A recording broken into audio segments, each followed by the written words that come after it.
Olá pessoal, estamos começando mais um podcast do Café e Fotografia. Eu sou Hamilton Zambianchi, falo aqui direto de Curitiba. Aqui comigo estão o Henry Miléo, dá um oi aí, Miléo. Olá pessoal. Também está o André Rodrigues, que vai dar um oi aí agora também. Oi. É isso aí. Vamos lá. E o tema do podcast de hoje são as várias linguagens em fotografia de eventos. Tá? Mas antes da gente começar esse tema aí, vamos pegar aquele cafezinho. Vambora? Vamos lá.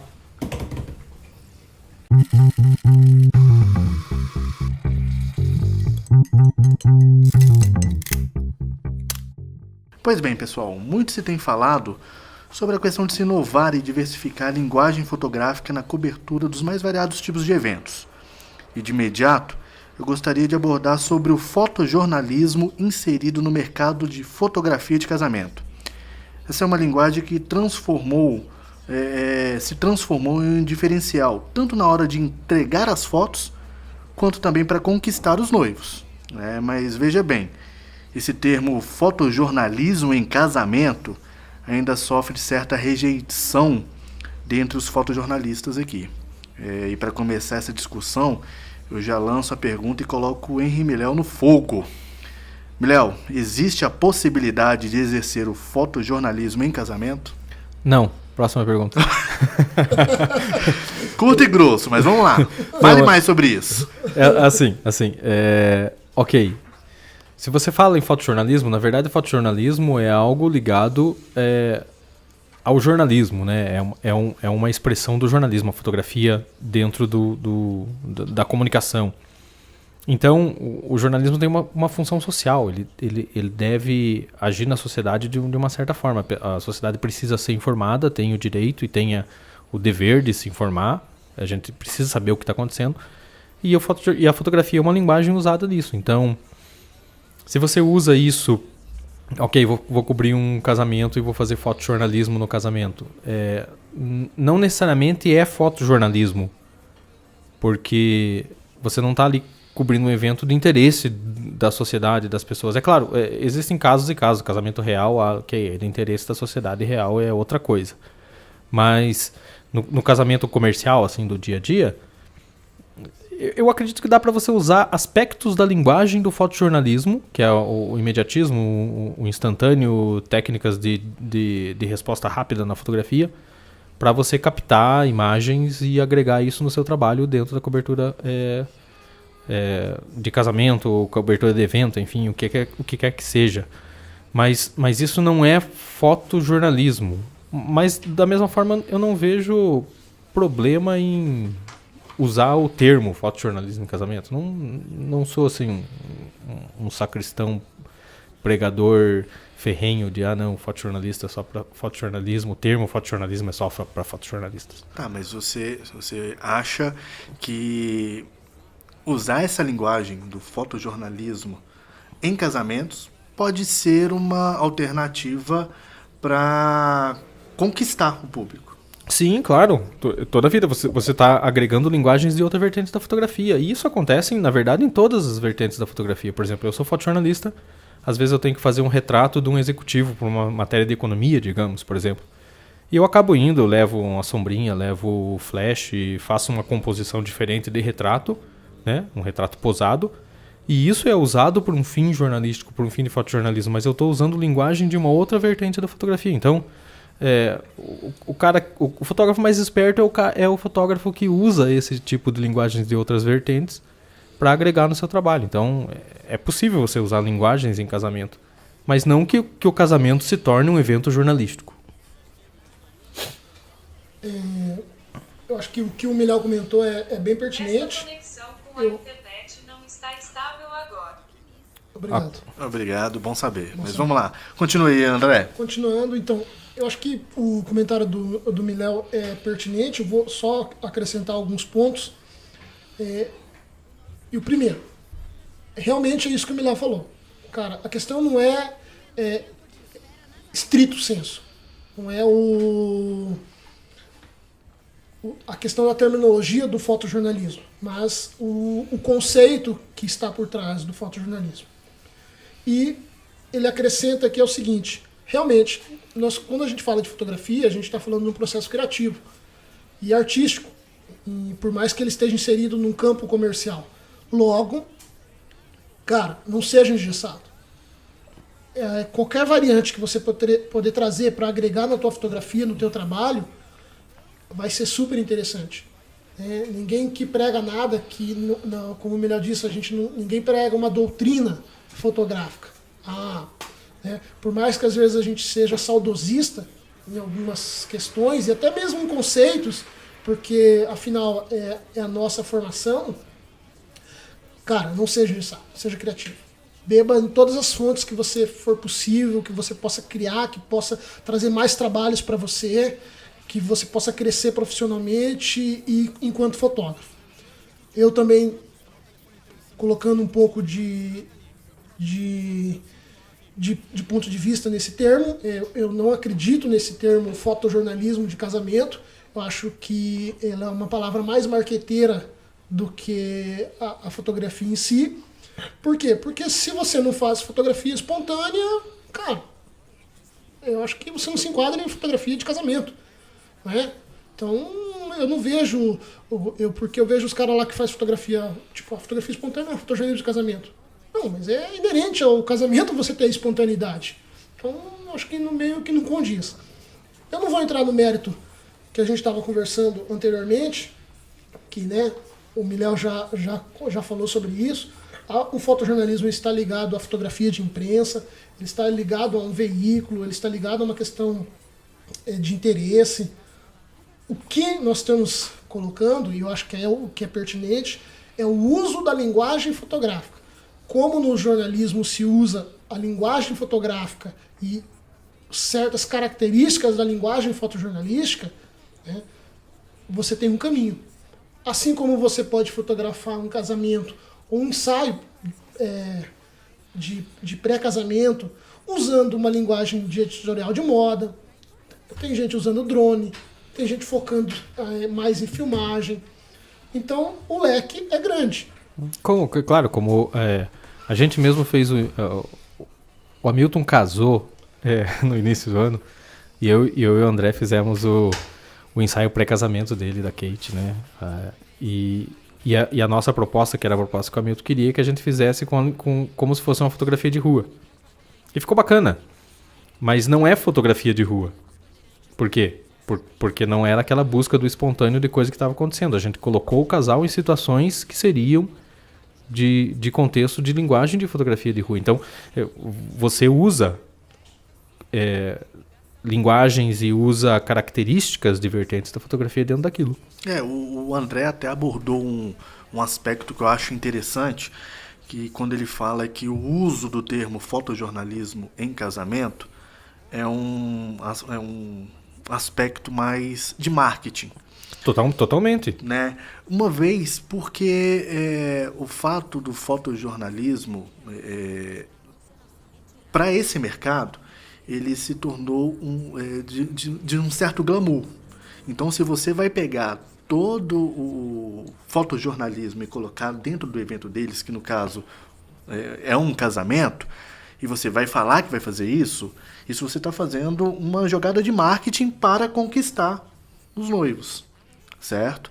Então, assim, concordo plenamente com relação a isso, do fato de usar essa terminologia mais para vender do que você está realmente fazendo fotojornalismo dentro de um casamento. Sim, é uma linguagem de marketing, entendeu? Eu não vejo problema em você usar. Eu acho que não desmerece o fotojornalismo. Tipo assim, eu tenho um problema porque isso não é fotojornalismo. Cara, não é, mas é o uso de linguagem e a terminologia é marketing, entendeu? Então, não me incomoda. As pessoas não me confundem com um fotógrafo de casamento eu dizendo que sou fotojornalista, entendeu? E não confundem um fotógrafo de casamento com um fotojornalista por causa disso. Acredito que um X dessa questão e o que acabou acrescentando esse termo, poxa, infelizmente não estou lembrando o nome do cara que, inclusive ele defende que ele cunhou esse termo de fotojornalismo de casamento. É um americano, né? Eu acho que é um americano. Eu posso colocar no comentário depois. Vai estar na descrição aí do... Isso. Entretanto, a questão que eu acho que ficou um pouco da característica do fotojornalista é de ele saber contar uma história. Só que hoje a fotografia mudou muito, a galera ficou muito dinâmica. Hoje você tem o conceito de storytelling muito mais difundido. Então tem gente contando uma história dentro do casamento que você consegue alinhar com esse termo. E eu acho que isso aí é muito mais interessante, porque eu fosse fazer hoje um casamento, eu falo assim, cara, eu vou contar a tua história, a tua verdadeira história, eu quero me aprofundar na história de vocês. Eu acho que esse é o grande interesse, o grande ponto-chave, independente se você vai colocar termo, se tua foto é um foto-ensaio de casamento, se é um fotodocumentarismo, se é uma foto espontânea, se é candid foto, não importa. Eu acho que o grande X de qualquer fotógrafo, de qualquer tipo de evento, é ter um compromisso em contar uma boa história com imagens impactantes, né, com imagens relevantes naquele momento. Sim, claro, e para isso você usa vertentes da fotografia diferente, entendeu? Você faz foto posada do noivo, entendeu? E isso é uma questão de fotografia de retrato, né? É um ensaio diferente. Né? Você faz outras coisas. E você pode usar isso em vários aspectos. Por exemplo, vamos sair da fotografia de casamento, vou cobrir, sei lá, um ciclo de palestras, entendeu? Vou fazer um trabalho corporativo, vai ter um ciclo de palestras de uma associação, sei lá, o que quer que seja, e você vai lá fazer a cobertura do evento. Você usa coisas que você usaria em outras linguagens da fotografia, em outras vertentes. Você usa fotojornalismo, entendeu? O cara tá lá em cima do palco palestrando, você pega aquela expressão dele falando, você faz aquilo.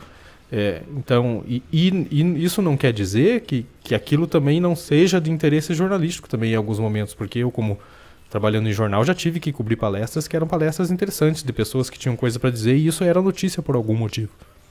Então, você acaba usando, é como eu disse, o fotógrafo mais esperto, cara, é o cara que se reinventa, entendeu? Que traz novidade, é o cara que cria, o cara que usa linguagens diversas para fazer o trabalho da melhor forma possível. E que se adapta, né? Sim, e principalmente o cara que se adapta. Que se adapta. Até mesmo porque em determinados tipos de eventos, por exemplo, você citou aí ciclo de palestras, por exemplo.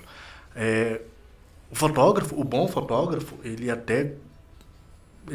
precisa se adaptar e até variar essas vertentes no mesmo evento, né?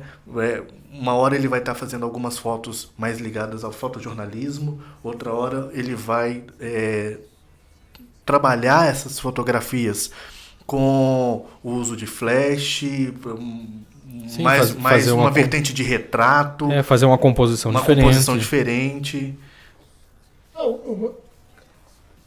Essa coisa é tão interessante que eu lembro que eu tinha um fotógrafo de casamento que eu li sobre o cara. Também não vou lembrar o nome agora, sou muito ruim para decorar nome, mas, cara, eu tenho lá na minha barra de favoritos, eu pesquiso bastante todo tipo de fotografia. E, cara, o cara é um fotógrafo de casamento que ele fazia uma fotografia autoral. Extremamente autoral. Artística, assim, num nível que, se você fosse olhar, assim, do ponto de vista comercial, tem fotografia que não passava. Porém, a linguagem do cara, a metodologia que ele usava, o engajamento que ele tinha com o casal era muito grande. Não é à toa que ele mesmo assim, um ponto que ele colocava era o seguinte: eu não tenho como fotografar vocês se eu não tiver um relacionamento com vocês. Então ele começava o trabalho um ano antes. Sim, que é um trabalho quase que é o trabalho que a gente faz quando vai fazer um projeto de fotografia documental, por exemplo, de acompanhar um negócio, que é a conexão da fotografia que o Hamilton falou no expresso do podcast anterior. Então, a conexão que você precisa ter. Então, você acaba usando, você usa elemento do documental para criar esse vínculo, e você acaba usando elementos de outras vertentes da fotografia para finalizar o trabalho, para contar a história. Outro cara que eu seguia, aí um brasileiro, cara, ele fazia todo o ensaio dele de pré-wedding com linguagem de moda. Cara, lindíssimo, lindíssimos. E não era uma linguagem de moda só por uma questão de pose, de iluminação. Era uma questão assim também de cara, de contraponto, de instigar, sabe? Tinha fotos muito criativas. Não era só assim, aquela foto, vou fazer um ensaio lá no parque com um casal, entendeu? Cara, tinha um trabalho desenhado ali, conceitual, muito interessante, muito legal. E, cara, tem vários caras aí que dá pra usar como referência, como pesquisa. O importante é aquilo que a gente vem batendo na tecla, né? Cara, criatividade, fotografia não é engessada, essa é a magia da fotografia, né? Dá pra usar várias vertentes. No mesmo evento, né? Várias vertentes no mesmo evento. Por exemplo, se você pega um evento comercial, às vezes você, cara, tá lá em 3, 4 fotógrafos. 3 fotógrafos, por assim dizer. Cara, você tem um fotógrafo principal, às vezes o cara tá cobrindo ali o feijão com arroz, o básico, e você tem 1, 2 ali que estão com liberdade de criar, Cara, o material fica muito mais interessante, né? Fica muito mais encorpado do que um fotógrafo só tá cobrindo. Porque você tem uma visão totalmente diferente, né? O cara, de repente, ele tá vendo a responsabilidade do evento de uma forma, enquanto o outro está com mais liberdade, tem mais chance de errar, tem mais chance de buscar outros ângulos, de não usar uma iluminação artificial. E, cara, você tem N maneiras de explorar isso. Isso é interessante. No início desse podcast, eu até joguei o Miléo na fogueira, né? Fazendo essa pergunta para ele. Mas a gente sabe que existem muitos fotógrafos de casamento que não têm essa criatividade de até se diversificar em outras vertentes da fotografia, principalmente no fotojornalismo, porque até mesmo em alguns casos ele não tem uma formação jornalística, certo? Então eu acho que, intermediando agora, eu até gostaria de colocar os dois na fogueira. Eu, de certa forma, eu discordo um pouco desse ponto que eu acho que não é uma questão de formação. Eu acho que os fotógrafos, principalmente quem trabalha em casamento, a galera é muito profissional, sabe? Assim, tem um nicho de cara muito... assim, o que às vezes eu acho que esbarra é no orçamento mesmo. De você ter 1, 2 fotógrafos trabalhando extra para você, que consigam agregar o trabalho final, né? E então, eu assim, por algumas experiências que eu tive, eu vi isso, que era assim, cara, quanto vai custar um fotógrafo extra? Vai custar X. Pô, mas o noivo não quer desembolsar esse valor, o orçamento não cobre. E aí você acaba podando esse tipo de fotografia que podia agregar bastante, entendeu? Por exemplo, o uso de um drone. Cara, se eu sou um fotógrafo, que eu não tenho drone, mas eu quero colocar isso no meu orçamento, e o casal fala, não, a gente não quer, você perdeu um tipo de imagem que poderia agregar muito no teu vídeo, sabe? Então eu acho assim que é mais uma questão de orçamento, sabe? Também, concordo. Mas o ponto de partida dessa última discussão aqui, até mesmo para a gente finalizar, é que utilizar a linguagem do fotojornalismo em casamento, às vezes nem todo mundo tem conhecimento da linguagem do fotojornalismo para poder utilizar dentro de um casamento. Vocês concordam com isso?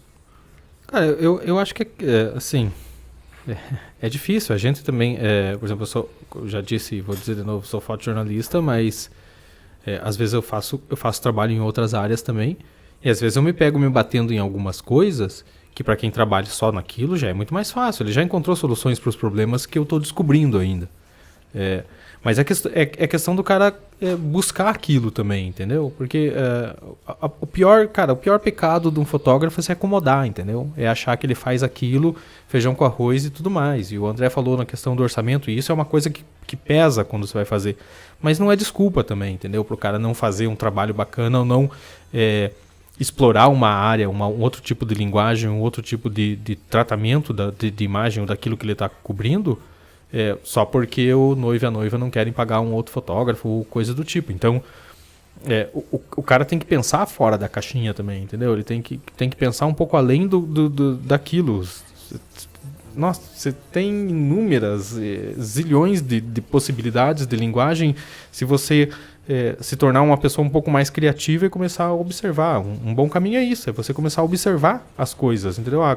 Como que é fotojornalismo? Vou olhar um jornal para ver como é que faz, vou olhar um portal de notícias, vou procurar o site dos fotojornalistas e dar uma olhada naquilo. Você acaba mimetizando algumas coisas assim, naturalmente.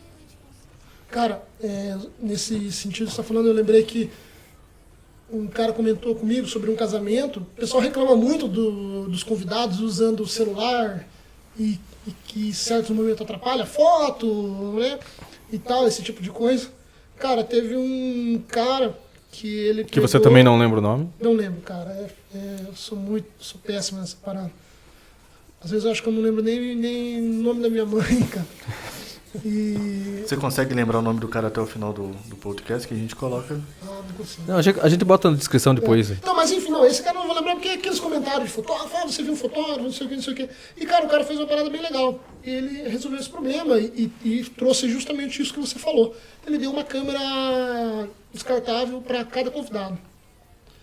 E o cara tinha o direito de fotografar o casamento inteiro e ele ia ter uma visão extremamente ampla e diversificada de um casamento, do ponto de vista dos convidados, e aquilo agregava o material dele. Mas no teu casamento não tinha um fotógrafo? Os convidados que eram fotógrafos levaram suas câmeras e fizeram o material, né? Também. No meu casamento não tinha um fotógrafo específico. Os convidados também eram. Quantos fotógrafos tinha no seu casamento? Tinha uns 10, né? Tinha no mínimo. Cara, eu sei que, você tem um comentário, falou ali na árvore tem um fotógrafo. Cara. Eu lembro. Cara, fora a galera do celular. Então eu deixei bem aberto. Falei, cara, eu não tenho restrição a isso, até porque eu não tinha essa coisa fechada, né? E, cara, é uma diversidade de olhar bem grande. Claro, a proposta era essa, né? Que isso foi bem claro. A proposta é essa. Né? Não tinha outra questão. Mas, cara, a parada é livre. Entendeu? Seja criativo, use o termo que você quiser, né? E seja feliz. Sim, faça o seu trabalho, ganhe seu dinheiro, seja honesto, fotografe bem. Mas a grande dica é não se acomode. Não se acomode nunca. Nunca, né? E use e abuse de todas as vertentes da fotografia. É isso aí. Amém. E é isso aí, pessoal. A gente tá ficando por aqui. Para ficar sabendo de tudo que tá rolando lá no Café e Fotografia, curta lá nossa página no Facebook. É por lá que a gente está avisando toda a nossa agenda de workshop, curso, consultoria, encontros do café. E além de todo o material que a gente disponibiliza por lá. Aproveitando... É o canal que você pode entrar em contato com a gente para sugerir temas, tirar dúvidas, enfim, tem bastante coisa bacana rolando por lá. Continue acompanhando o podcast, dá aquela curtida, indique para os amigos, mande suas perguntas e comentários, porque toda semana tem um novinho em folha. E é isso aí. Até a próxima, galera. Valeu. Tchau.